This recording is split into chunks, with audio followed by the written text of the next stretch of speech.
¿no? Beta 2 de acción corta, short, ¿no? Y también vamos a encontrar en los libros LABA, ¿no? Que viene a ser los beta 2 agonistas de acción prolongada, de acción larga, long, largo, ¿no? Otros también broncodilatadores que vamos a encontrar acá son los antagonistas muscarínicos. Estos antagonistas muscarínicos como el hipatropio y el tiotropio. También tenemos en este grupo de fármacos a las antinas, ¿no? Y uno de ellos es la teofilina, ¿no? Que estos son derivados del café, ¿no? Y el té, el cacao, ¿no? Que tienen prácticamente cafeína, ¿no? Dentro ya de los fármacos antiinflamatorios, ¿no? ¿Cuáles van a ser? Aquellos son corticoides inhalados, ¿no? Estos corticoides inhalados, la importancia que tienen en la vía inhalatoria, ¿no? En los procesos principalmente agudos sistémicos, ¿no? Y el tratamiento tenemos que darlo por vía intravenosa, ¿no? A veces se peca, ¿no?, de utilizar estos corticoides como antiinflamatorios por vía intravenosa, ¿no? Pero ¿cuáles son los fármacos inhalados, por ejemplo? ¿No? Estos corticoides inhalados sistémicos tenemos la fluticasona, la beclometasona y la budesonida, que van a ser importantes para modular prácticamente la inflamación. Van a ser importantes también para evitar que haya mucha inflamación, ¿no? Acá, por ejemplo, también puedo yo agregar, ¿no? Puedo agregar los antileucotrienos, ¿no? Estos yo puedo utilizar, ¿no? De tipo, por ejemplo, Monteluzcat, ¿no? Y el Sileutón, ¿no? Estos fármacos que los vamos a también más adelante a detallar con más énfasis. También tendré fármacos que pueden modular, ¿no?, la respuesta inflamatoria, ¿no? Por ejemplo, aquellos que modulan, ¿no?, los inmunomoduladores, ¿no?, las omaciluzumab, ¿no?, y mepolizumab. Entonces tenemos acá estos fármacos que generalmente los puedo yo tratar en el asma, porque puedo inhibir, ¿no? ¿Cómo inhibo? ¿Qué habíamos dicho? Que voy a inhibir, por ejemplo, la interleucina 5, que es la clave para que se produzca la respuesta alérgica en el asma. Y el mepolizumab, así como tienen otros fármacos que inhiban, estos fármacos que inhiban la fosfodiesterasa.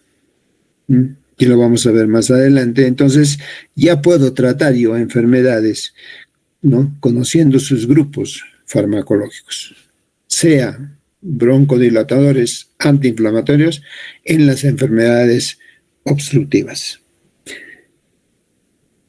Si nosotros vemos también las enfermedades alveolares, ¿no?, por ejemplo, tenemos las neumonías, el síndrome de distrés respiratorio, las hemorragias, ¿no? También podemos tener las insuficiencias cardíacas, ¿no? Aquellas insuficiencias cardíacas que hagan edemas, ¿no? Edema agudo de pulmón. En este caso, trataré prácticamente las patologías cardíacas, ¿no?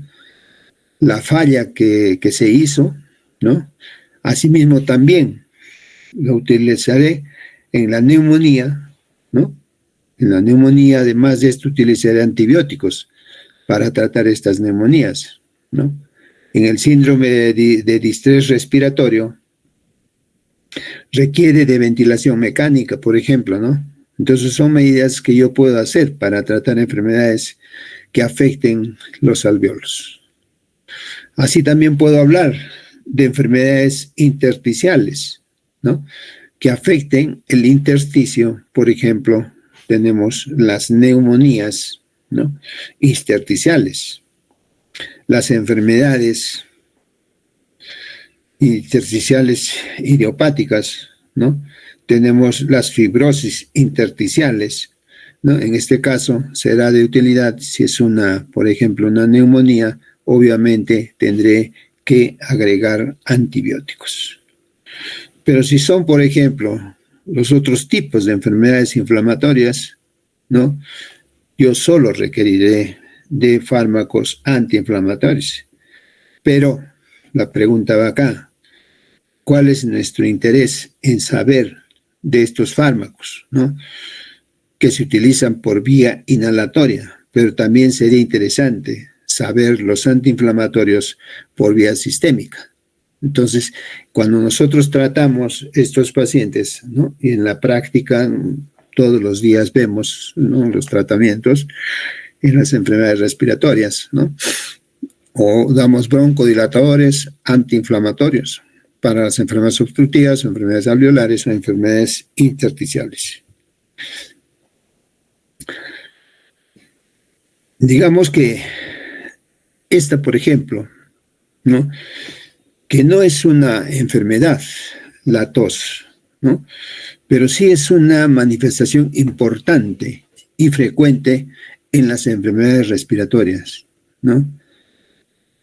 Puede haber en la rinitis, cuando hay exceso, ¿no?, de la inflamación de la rinitis. Puede haber en las infecciones otorrinolaringológicas, ¿no?, que cursan con tos seca, cuando ya prácticamente el paciente con tos, ¿no? Entonces, ¿qué debo buscar, ¿no? Debo buscar la etiología, la causa que está produciendo la tos, ¿no? Asimismo, también buscaré la causa en el asma, el EPOC, las neumonías, insuficiencias cardíacas congestivas, que me están produciendo tos, ¿no? Si nosotros, por ejemplo, si la causa de esa tos es la neumonía, ¿no?, trataré la neumonía, ¿no?, y la tos se trata a veces sola. Si la causa de esa tos es, por ejemplo, en un ataque de asma, trataré, ¿no?, el ataque de asma y la tos se va a tratar sola, ¿no?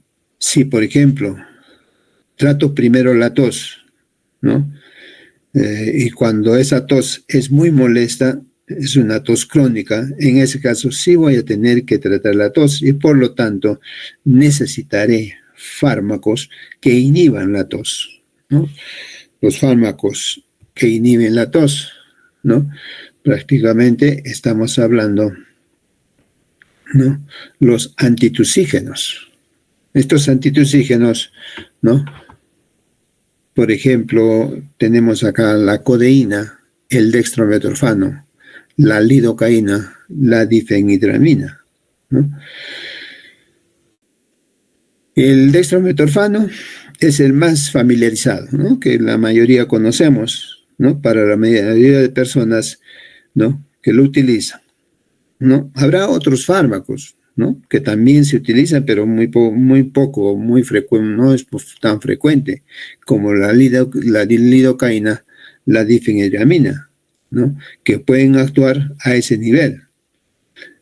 Pero si yo deseo que el paciente, ¿no?, elimine más fácilmente las mucosidades, ¿no?, voy a tener que tratar con expectorantes, ¿no?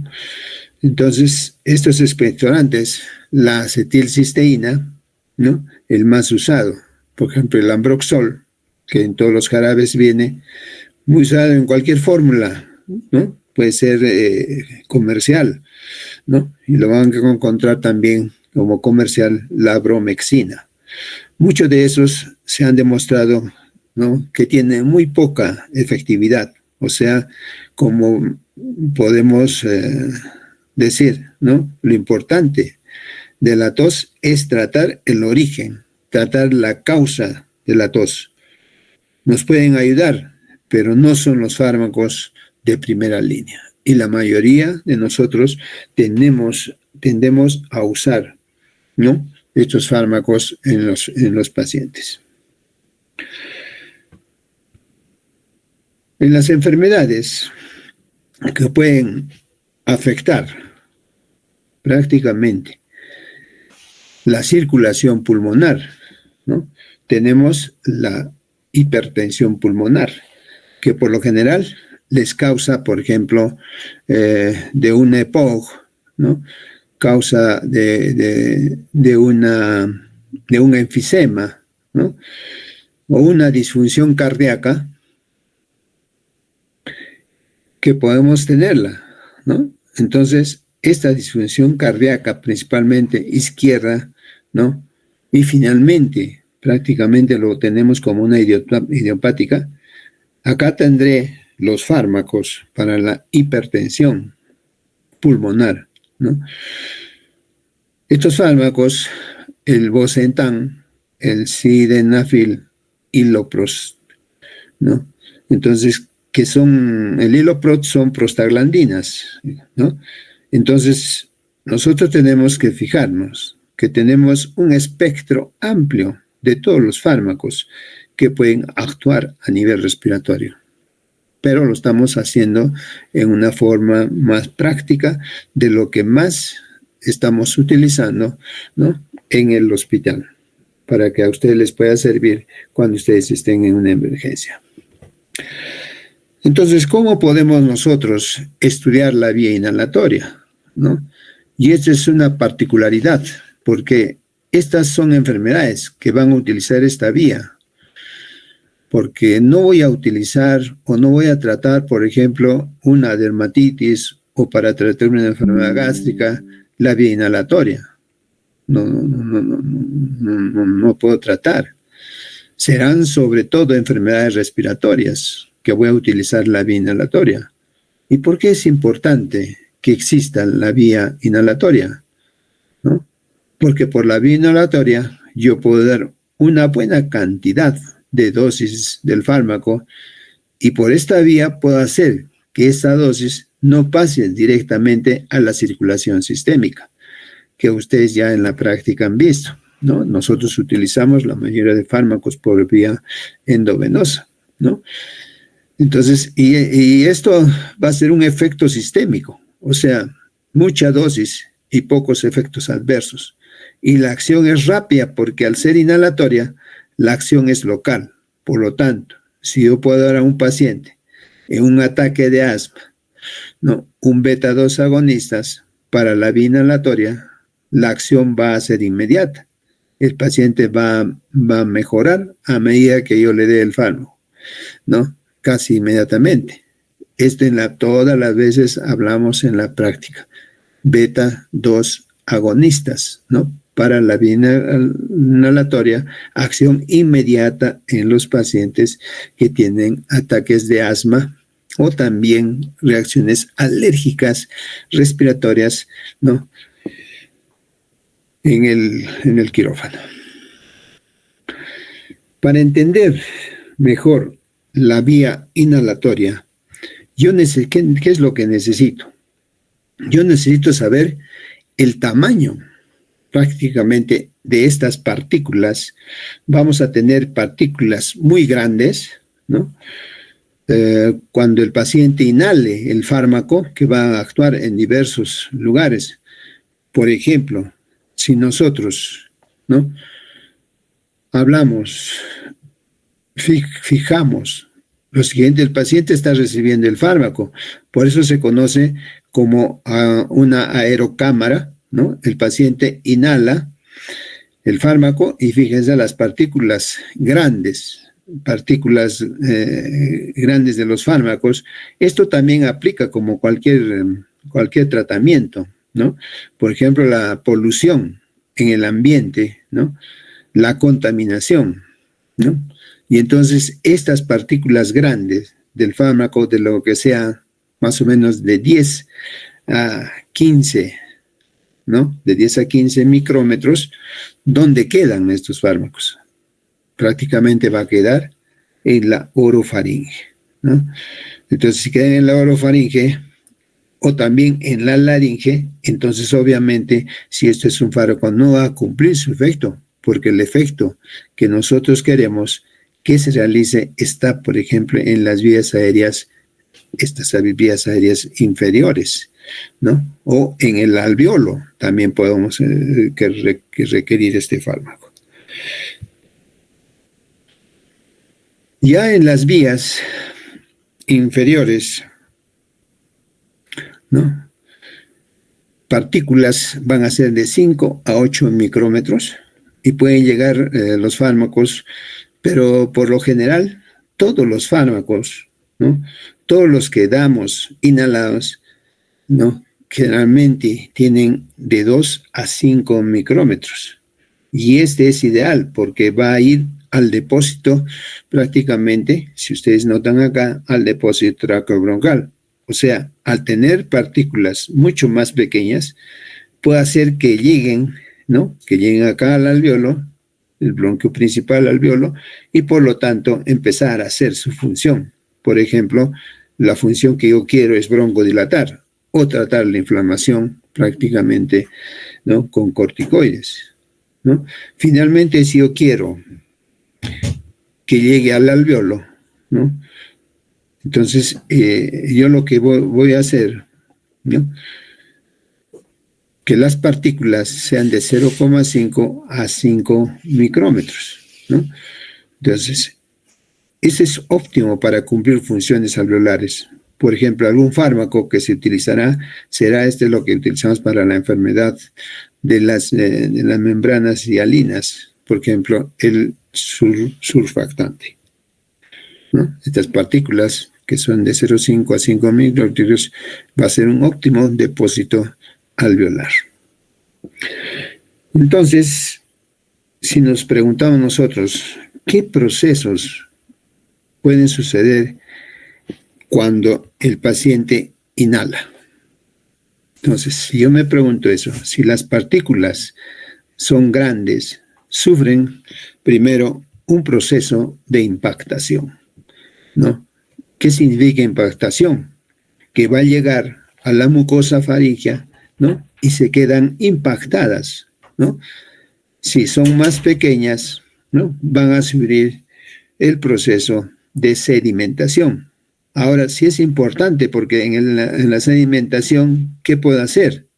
¿No? O puedo decir que lleguen a donde quiero que lleguen, ¿no?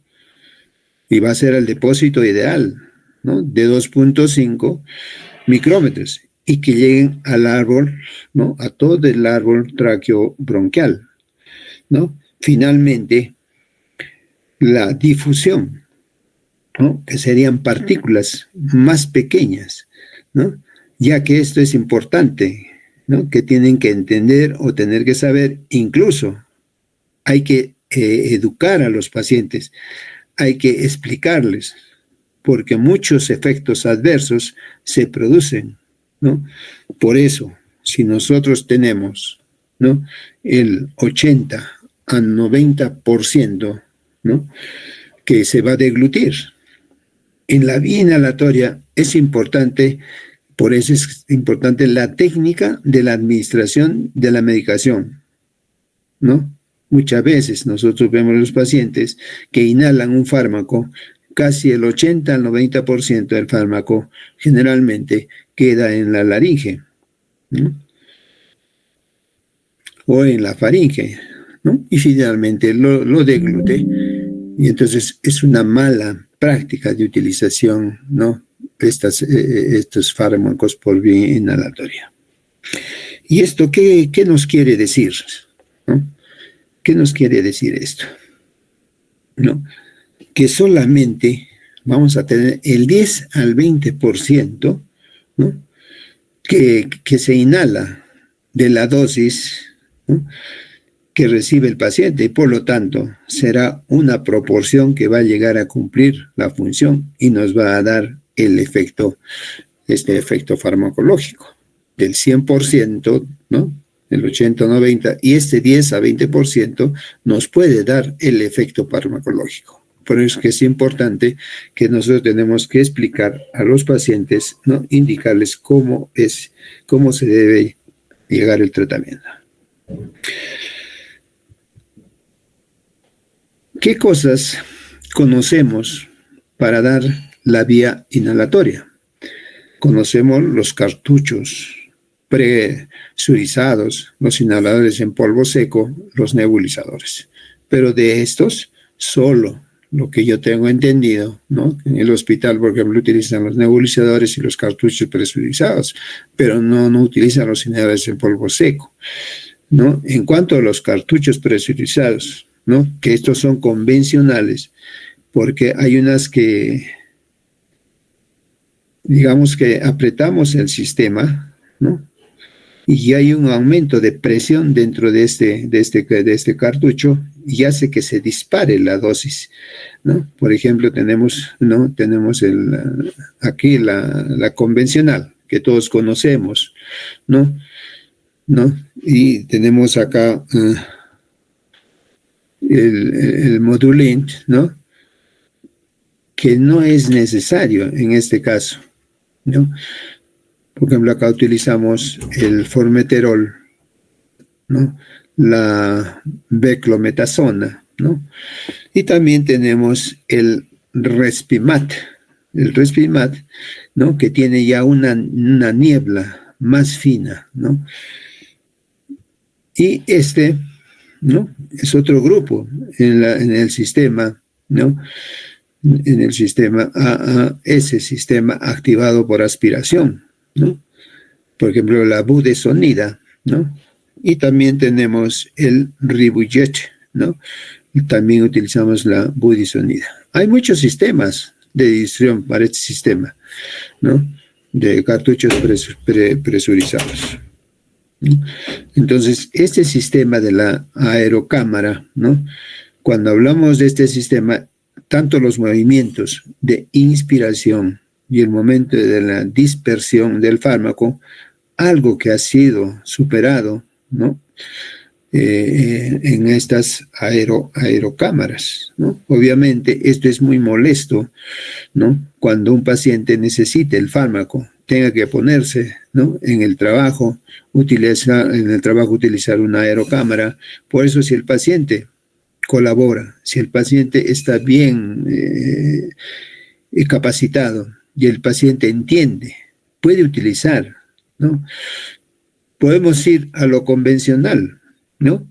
Pero si el paciente es un anciano o es un paciente pediátrico, el cual no va a colaborar, no va a coordinar, no va a poder hacer que llegue el fármaco, que se inhale correctamente, entonces voy a utilizar una aerocámara. Y hay aerocámaras de adultos, hay aerocámaras pediátricas, que es mucho mejor, porque este es un sistema, como ven ustedes, es un sistema cerrado. Nosotros liberamos el fármaco en este depósito, ¿no? Acá y el paciente sella con su cara y por lo tanto cada vez que absorba, simplemente absorbe el fármaco, ¿no? Simplemente inhala el fármaco, ¿no? Y cuando exhala, se cierra la válvula y el aire sale por otro lugar. Por lo tanto, esto nunca se mezclan y es prácticamente ideal para tratar a pacientes que no pueden controlar estos dispositivos. Podemos utilizarlos también en la emergencia, ¿no? Estas aerocámaras, porque el paciente está agitado y porque el paciente no puede controlar, prácticamente viene en forma desesperada, que necesita prácticamente utilizar su vía aérea en forma correcta, ¿no? Y entonces, ¿qué otras cosas puedo hacer para que llegue, ¿no? El fármaco le llegue al pulmón, ¿no? Tenemos que los inhaladores de polvo seco. El polvo seco viene en unas cápsulas ¿no? Viene en unas cápsulas, y esas cápsulas o pueden venir directamente, como por ejemplo, ¿no? En estos dos casos que viene como cartuchos, ya dentro de estos que lo único que hacen es meterse ahí en estos cartuchos, ¿no? Y ahí la medicación como, por ejemplo, Aerolizer o también el Fospiro, ¿no? Que lo que hacen es que el paciente, a diferencia de los cartuchos presurizados, ¿no? Estos donde el paciente coordina el momento del disparo y la inspiración en los inhaladores de polvo seco. Estos inhaladores de polvo seco siempre se inhala el sistema. Cuando se inhala el sistema se activa solo y la cápsula, estas cápsulas se rompen, ¿no? Y cuando se rompen eliminan el gas seco, ¿no? Pero sí puede causar irritación, ¿no? Entonces, al causar irritación, dependerá del paciente, ¿no? ¿Qué es lo que va a desear? ¿Cuánto tolera mejor estos fármacos, ¿no? Pero, ¿cuál es el problema de estos inhaladores de polvo seco? ¿No? Dijimos que el 80% se va a quedar en la faringe. Por lo tanto, si voy a dar un corticoide, seguramente los efectos adversos de los corticoides, que generalmente son corticoides tópicos, ¿no? Esto ya vamos a hablar como un tema aparte cuando hablamos de glucocorticoides, ¿no? No, pero para que sepan, si yo doy un corticoide tópico, genero muchos efectos adversos, ¿no? Mucho utilizar, puedo provocar una atrofia de los tejidos, puedo provocar desde esa atrofia hasta fibrosis en los tejidos, las infecciones de los tejidos. Entonces, con estos sistemas, si doy corticoides, predispone al paciente para aumentar la enfermedad o tenga más efectos adversos. Por eso nos sirve más, ¿no?, la utilización de la aerocámara, ¿no? Esto lo utilizamos mucho, ¿no? Y esto lo canalizamos mucho mejor para el tratamiento en los pacientes. ¿Qué otra forma, ¿no?, que podemos utilizar, ¿no?, para entregar el fármaco, ¿no? Ya sea este fármaco ya microlizado, particulado, en partículas pequeñas, de 2 a 5 micrómetros, que es útil y lo utilizamos en pacientes pediátricos, va a ser los nebulizadores, ¿no? Estos nebulizadores, ¿no?, es en realidad lo que puedo dar en cualquier paciente grave, no tan grave, depende de la dispersión del equipo, esté nebulizando. Y también tengo que ver acá la partición de las partículas, ¿no? Porque estas van a quedar suspendidas en el aire. El paciente simplemente inhala este gas. Y bueno, aunque el paciente esté muy mal, puede ser usando estos nebulizadores. Aunque el paciente está, si por ejemplo está bien, puede ser usado. Entonces es muy útil. Habrá que valorar, ¿no? Y eso lo hace el médico, valorar la clínica del paciente. Entonces, estos nebulizadores, lo que hace es generar un gas inhalable y puede ser empleado en casos leves, graves.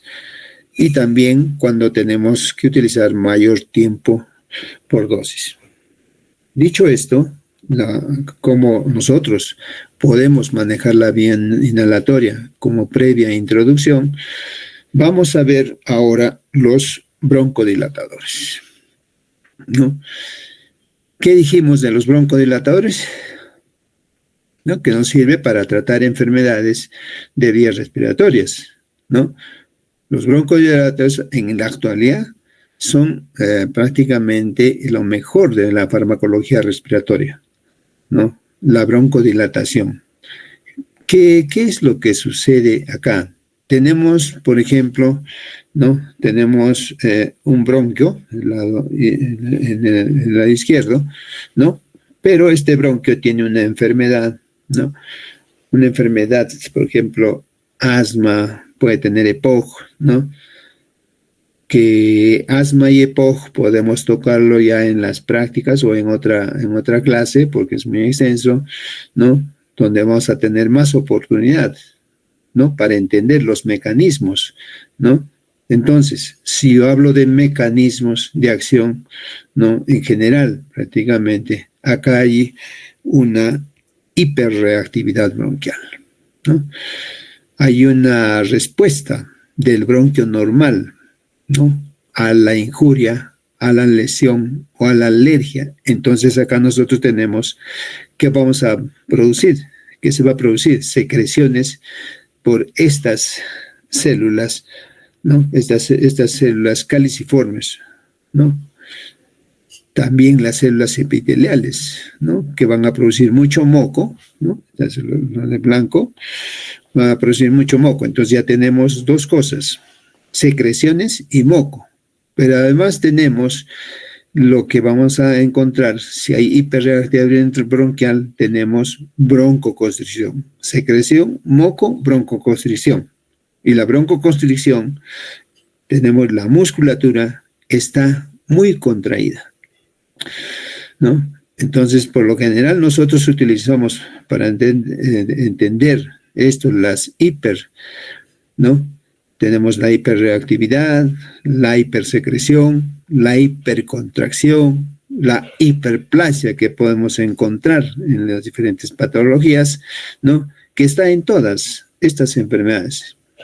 Entonces, ¿qué puede suceder acá? En lo que puede suceder acá, ¿no?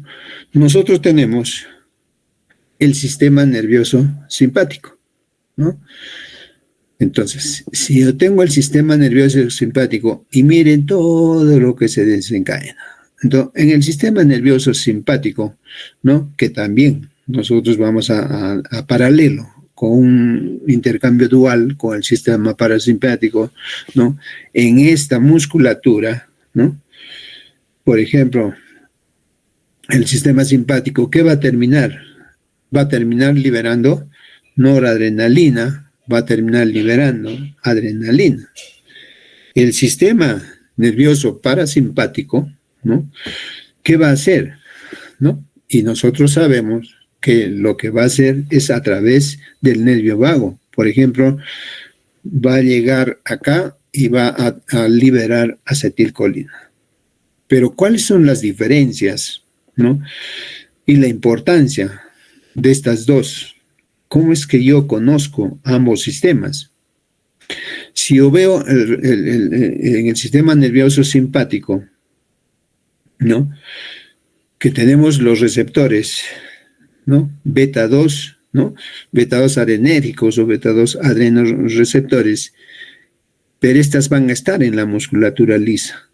Y en esa misma musculatura se va a encontrar receptores, ¿no? Entonces, en esta misma musculatura, si yo tengo receptores beta 2 adrenérgicos, también voy a tener, ¿no? Que cómo son los efectos sobre estos receptores beta 2, ¿no? En la musculatura lisa, ¿no? Y va a encontrarse también otro tipo de receptores, ¿no? Como los receptores M1 y M3 en el sistema parasimpático, ¿no? Que también son receptores muscarínicos. Pero vamos a describir los receptores beta 2, ¿no? O beta 2 adrenoceptores, ¿no? Cuando llega la adrenalina, cuando llega la noradrenalina, esto activa, ¿qué activa? ¿No? Cuando llega acá, activa la proteína G, pero es la proteína G estimulante, ¿no? Entonces, esta proteína G estimulante terminará activando prácticamente a la adenilciclasa, ¿no? Y prácticamente acá inicia, ¿no? ¿Dónde? En la musculatura lisa. Siempre hemos hablado de musculatura y hemos hablado de AMP cíclico, ¿no? Que va a hacer que se produzca, que se va a producir mucha fosfocinasa A, o sea, la proteína quinasa proteína quinasa A, y esta fosfocinasa A hace lo siguiente, fosforila prácticamente la miosina, ¿no? Y recuerden también que activa la miosina, ¿no? A través del calcio, la calmoludina, y por lo tanto va a provocar una contracción de la musculatura lisa, ¿no? Por otro lado, si nosotros hablamos, ¿no? Si fosforila la miosina, ¿no? Se relaja la fibra porque se separa de la actina. Además, hago que el calcio, ¿no? salga. Y al salir este calcio de la célula, ¿no? O se mezcle dentro de las organelas, ¿no? que reservan calcio presente en las mitocondrias, o se disocien prácticamente en calcio, calmoludina. Por lo tanto, si yo no tengo calcio, ¿no? Y recuerden lo que siempre hablamos, que el calcio mueve. Si hay calcio, hay contracción, pero si no hay calcio, hay relajación. Por eso, los receptores beta 2 adrenérgicos, ¿no?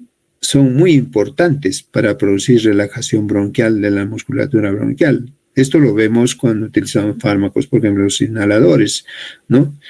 En asma, ¿no? Y si yo doy al paciente un agonista beta 2, voy a hacer que este paciente respire mejor porque se ha relajado la musculatura y se ha provocado la dilatación, ¿no? Y al mejorar, ¿no? En casos de estos pacientes graves, ¿no? asmáticos, la adrenalina es útil, pero nosotros utilizamos prácticamente estos fármacos que son más fáciles de usar y están denominados simplemente, ¿no? para estimular estos receptores beta 2. ¿no? Obviamente puede estimular también los receptores beta 1, ¿no? pero el estímulo beta 2 es el más importante, ¿no? No se olvide de la estimulación de los receptores, ¿no? Y entonces tenemos acá, ¿no? los efectos que voy a tener si llevo calcio afuera. Lo que voy a tener es una relajación. Además, se ha demostrado que el salbutamol, ¿no? facilita el aclaramiento ciliar, o sea, disminuye el espesor, facilita el movimiento ciliar, por lo tanto, no hay tapones mucosos, o sea, disminuyen los tapones mucosos, ¿no? y disminuye la secreción.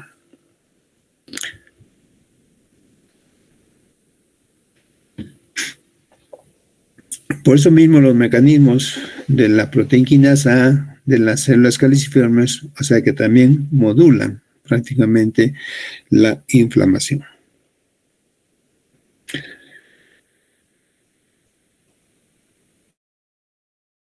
Entonces, si hablamos nosotros de aclaramiento ciliar, ¿no? o sea que vamos a disminuir el espesor, facilita el movimiento ciliar, por lo tanto, no hay tapones mucosos, o sea, disminuyen los tapones mucosos. Y también va a disminuir la secreción por el mismo mecanismo, ¿no? ¿Cuál es ese mecanismo? El mecanismo es la fosfo o la proteína quinasa A de las células caliciformes. O sea que también esto va a modular la inflamación.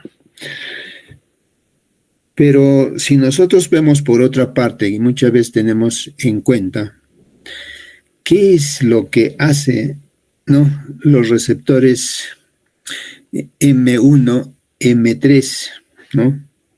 Entonces, estos receptores M1, M3, ¿no? estos que van a activar prácticamente a la fosfolipasa C, ¿no? o fosfoquinasa, ¿no? Esta fosfolipasa C, y la fosfolipasa C terminará activando, ¿no? ¿A quién? A la GTP, ¿no?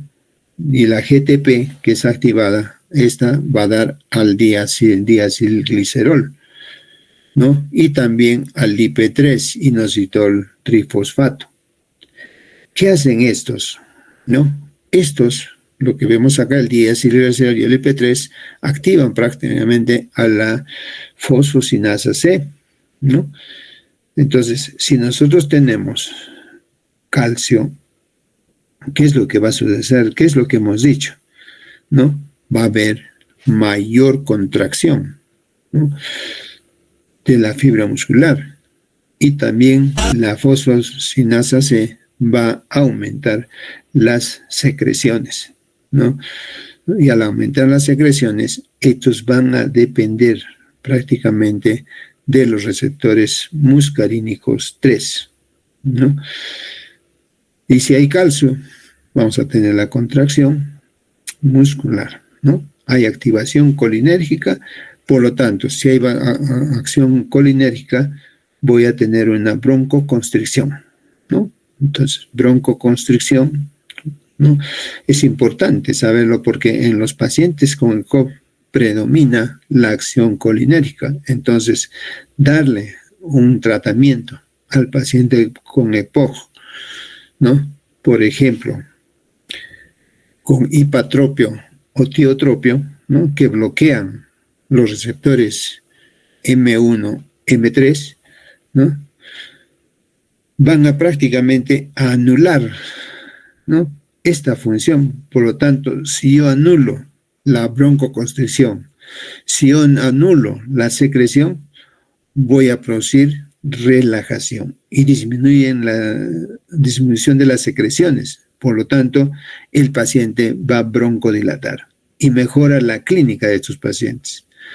Otro fármaco que vimos, ¿no?, y que lo mencionamos porque en una clase importante vamos a tratar sobre los glucocorticoides, ¿no?, que estos prácticamente van a inhibir la hiperreactividad bronquial, ¿no? Entonces, esta hiperreactividad lo hace también, esta hiperreactividad bronquial con los glucocorticoides a bloquearlo, lo hace por otros mecanismos, ¿no? Entonces, este cuadro es importante que nos sepamos, ¿no? Y nos olvidamos algo de la formación de la acetilcolina en el sistema parasimpático y la noradrenalina, la adrenalina en el sistema simpático. Los antitusivos, ¿no? Antitusivos, tos, ¿no? La tos, recordemos, ¿no?, en fisiología, es un proceso, es un reflejo protector. Cuando nosotros tenemos tos, ¿no?, quiere decir que nuestro cuerpo está respondiendo a una agresión, está respondiendo a una injuria, a una lesión, y está tratando de eliminarla. Entonces, ¿qué sucede acá?, ¿no? Que esto todo va al centro respiratorio, ¿no? Tengo receptores en cualquier parte de la vía aérea, ¿no? Tengo en receptores en el corazón, tengo en el pulmón, tengo receptor en el diafragma, tengo receptores en la pleura. Hasta incluso la estimulación puede ser a nivel central. Todo puede pasar y estimular y provocar la tos, ¿no? Entonces, el centro de la tos, ¿no?, está cerca del centro respiratorio. Y esto nos da la señal a través de muchos músculos y por lo tanto yo puedo toser y puedo hacer que el diafragma se contraiga para producir esa tos. Es el proceso sencillo, ¿no? Si nosotros vemos el proceso, ¿no?, a detalle, voy a tener en esta vía, a través del vago, voy a tener las fibras tipo C, que van a recoger prácticamente la información. ¿De dónde? De la laringe, de la faringe, del árbol traqueobronquial, del canal auditivo, de la membrana del tímpano, de la pleura, el pericardio, el diafragma, el esófago, el estómago y también del corazón. Si nosotros nos imaginamos, ¿no?, y tenemos nosotros pacientes que están con isquemia cardíaca, que nosotros les hemos provocado la isquemia cardíaca, ¿no?, de pronto este paciente está infartando, ¿no? Y la única manifestación que nos da el paciente es la tos, ¿no? Por eso digo que la importancia que tiene, ¿no?, saber correlacionar la clínica, ¿no? Si nosotros vemos, todo lo vamos a recibir a través del nervio vago, ¿no? ¿A dónde lo va a llevar? ¿Qué hemos hablado en la práctica? Al núcleo del tracto solitario, ¿no? Y acá, del núcleo del tracto solitario al núcleo del centro de la tos, ¿no? ¿Y qué es lo que va a hacer en el centro de la tos? ¿No? Va a mandar una señal, ¿no? Y esta señal va a ser a través del vago, ¿no?, en los nervios que vamos a tener, vagos, frénicos y espinales, ¿no? Y voy a tener esta respuesta primero. ¿Cuál va a ser mi primera respuesta? La inspiración, ¿no? Si ustedes ven el paciente, ¿no?, ustedes pueden también hacer la prueba al toser, ¿no? ¿Qué hacemos? Nosotros primero al toser inspiramos, introducimos mucho aire, ¿no? Y se va a abrir la glotis. Va a haber una apertura de la glotis, ¿no? Consecuentemente, después de la apertura de la glotis, se expande el tórax, ¿no? Y disminuye la resistencia. Fíjense que después, ¿no?, de esto, de disminuir la respuesta, va a haber lo que se llama la compresión, ¿no? Se cierra la glotis, hay contracción de los músculos expiratorios, elevación de la glotis, aumenta la presión intrapleural, ¿no?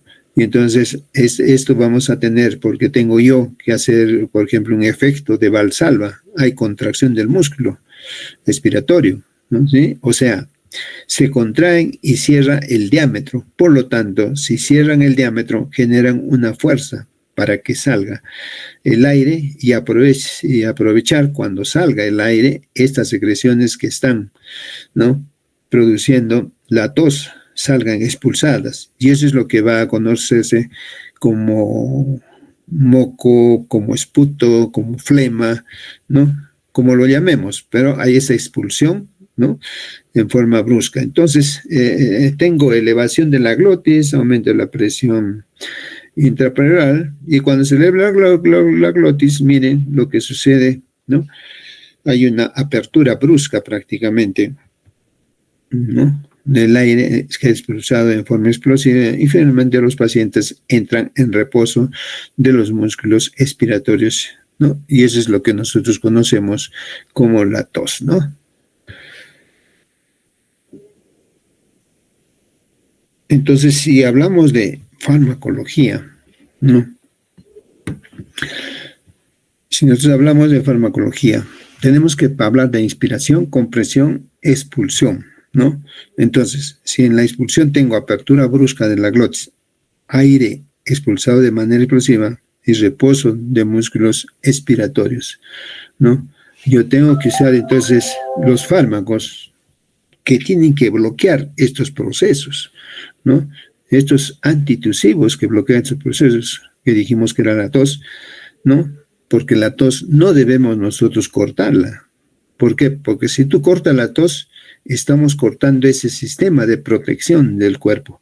Entonces, a menos que sea necesario, cuando sea un proceso muy molesto, crónico, ¿no?, que no sea expectorante, en ese caso sí yo puedo cortar la tos, ¿no?, que voy a utilizar para inhibir la tos.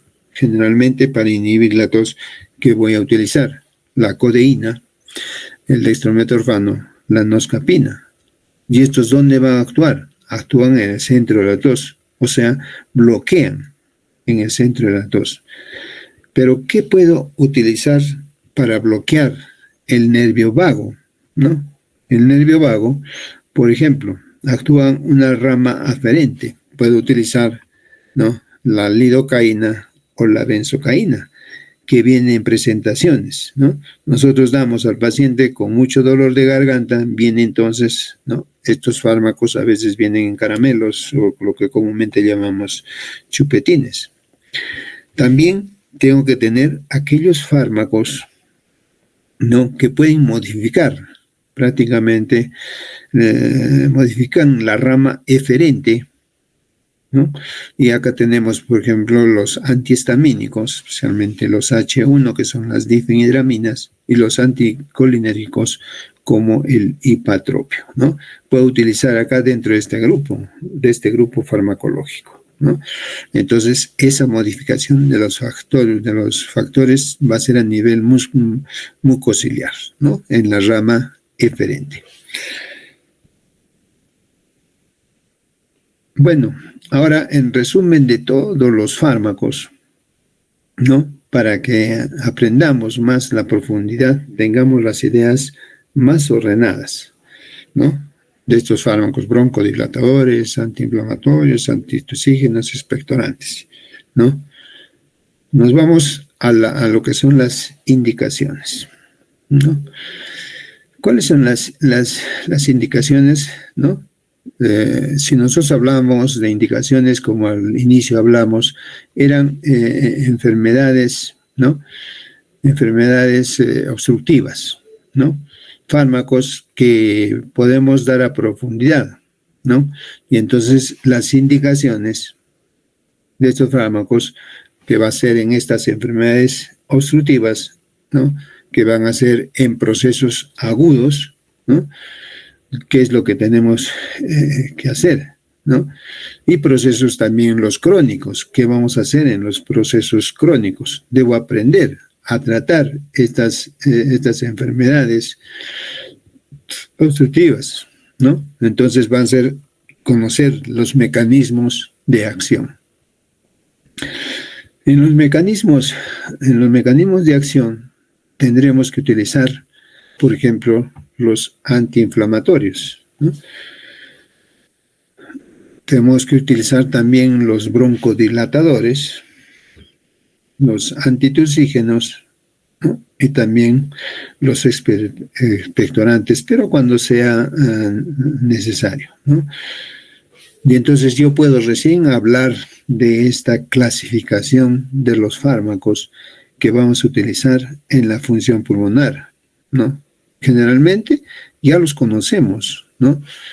Los broncodilatadores beta-adrenérgicos, los salbutamol, salmeterol, los anticolinérgicos, el hipatropio, el tiotropio y las antinas, ¿no? Derivadas de la teofilina, ¿no?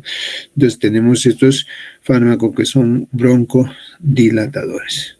Tenemos también los antiinflamatorios, ¿no? Los antiinflamatorios, ¿no? Que ya los vimos, ya hicimos el mecanismo de acción, aunque no en detalle, porque en la próxima clase vamos a entrar en más detalle, por lo menos ya lo conocemos sus nombres, que es importante. Y más adelante lo vamos a detallar más profundamente ya cuando tengamos que tratar la tos efectiva. Estos no podemos olvidarnos. Estoy poniendo en un resumen prácticamente, ¿no? de los fármacos que nosotros conocemos, ¿no? Y los que tengamos para tratar, por ejemplo, la tos, ¿no? Estos no podemos hacerlos. Entonces este gráfico corresponde a un resumen, ¿no?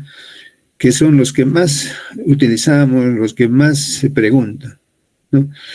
Los fármacos generalmente que utilizamos en la hipertensión pulmonar.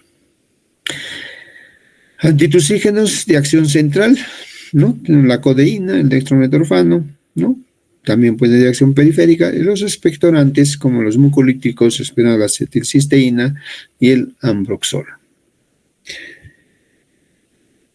La farmacocinética, ¿no? Dijimos, la vía inhalatoria es la más importante. Puedo dar, por ejemplo, en crisis asmáticas, ¿no? Puedo dar también los corticoides sistémicos. En ese caso, yo podría cambiar, ¿no? Por ejemplo, si cambiaría a las antinas, ¿no? Puedo dar de manera intravenosa o por vía o por vía oral los antileucotrienos, ¿no? Entonces, siempre serán por vía oral. Por ejemplo, los mediadores, el omalizumab, ¿no? Será por vía intramuscular. La distribución, como son fármacos que actúan simplemente de manera local, no tiene mucha importancia. Se metabolizan, la mayoría se va a metabolizar en el hígado, ¿no? Y la eliminación a través de la vía renal. Si nosotros ya hablamos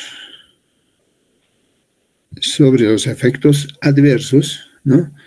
Los efectos adversos importantísimos, esto siempre debemos de tener en cuenta, ¿no? Específicamente los beta-2 agonistas, ¿no?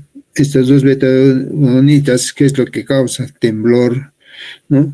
Taquicardia, cefaleas. También tenemos los anticolinérgicos, ¿no? Hacen o producen tos, ¿no? También los corticoides, ¿no? Los corticoides que hemos dicho, mucha atención, pueden hacer faringitis, disfonía, laringitis, cefalea, infecciones. Los antileucotrienos, ¿no? Muy pocos efectos adversos, ¿no? Estos antitusígenos dependerá de cuál utilicemos. Y también tenemos los mucolíticos, ¿no? Los mucolíticos casi es muy poco, ¿no? Entonces nosotros tenemos que tener en cuenta estos efectos adversos de estos fármacos. Si ya para terminar estamos hablando de interacciones, ¿no? De las interacciones farmacológicas, siempre usando en combinación, ¿no? Se potencian prácticamente cuando usamos en combinación los beta-2 agonistas, ¿no? Un temblor, taquicardia, cefaleas, los anticoagulantes hacen tos, ¿no? Los corticoides, ¿no? Aquí mucha atención cuando utilizamos corticoides, puede hacer una faringitis, disfonía, laringitis. También se puede presentar candidiasis, cefaleas, depende del cual utilicemos, ¿no? Los antileucotrienos, ¿no? Los antileucotrienos, muy pocos efectos adversos, ¿no? Los antitusígenos, ¿no? Dependerá de cuál utilicemos, y también en los mucolíticos casi muy pocos efectos adversos, ¿no? Si nosotros hablamos de las interacciones, ¿no? Tenemos que tener muy en cuenta estas combinaciones de fármacos, ¿no? Especialmente con los corticoides, al ser tópicos, ¿no? Van a ser pocas interacciones. ¿Qué va a pasar en las embarazadas? En las embarazadas, la mayoría de estos fármacos, excepto los antileucotrienos, ¿no? Y los corticoides que sí se usan en este tipo de pacientes, no son catalogados como de fármacos de categoría C, o sea que es preferible en embarazadas no dar estos fármacos a las embarazadas. Bueno, salvo que estemos frente a un paciente, ¿no? En forma muy urgente, ¿no? Paciente que viene con tos, paciente que viene con neumonía, ¿no? Embarazada, ¿no? Ustedes han visto ya la noticia, fallece, ¿no? Fallece al combinar los fármacos que estamos mencionando. Bueno, hasta aquí prácticamente estamos haciendo una introducción de toda la farmacología pulmonar, ¿no? Espero que ya esto lo hagamos también en la práctica. Por favor, léanlo, que este es un resumen en forma general. Más adelante vamos a tener más a profundidad la farmacología respiratoria. Bueno, muchísimas gracias. Si no hay ni un comentario ni nada que haya. Muchísimas gracias. Hasta luego. Gracias, doctor.